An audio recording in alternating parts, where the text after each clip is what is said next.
Once again, I would like to thank you all for being here in Balochistan to attend this astonishing event, and hopefully you people have enjoyed the hospitality of Pakistan and especially Balochistan. You have to serve the community or the city or the province that you come from. It's easy for a person like me or all those colleagues of mine to take a very good job, a relaxing job back in Islamabad and Lahore, which I have done for quite a couple of years.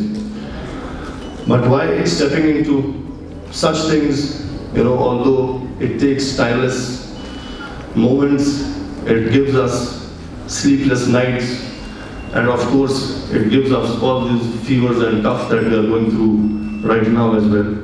But the satisfaction that you get at the end of doing such thing, you cannot even imagine. How do you summarize an experience going to Parliament and hearing about how Pakistan is one of the world's leaders in trans rights?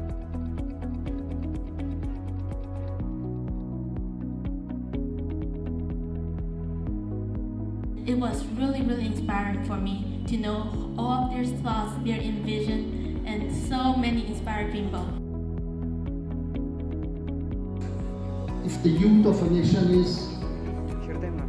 has potential, if the youth of a nation is curious and responsible, then that country no one can stop from the progress to that country.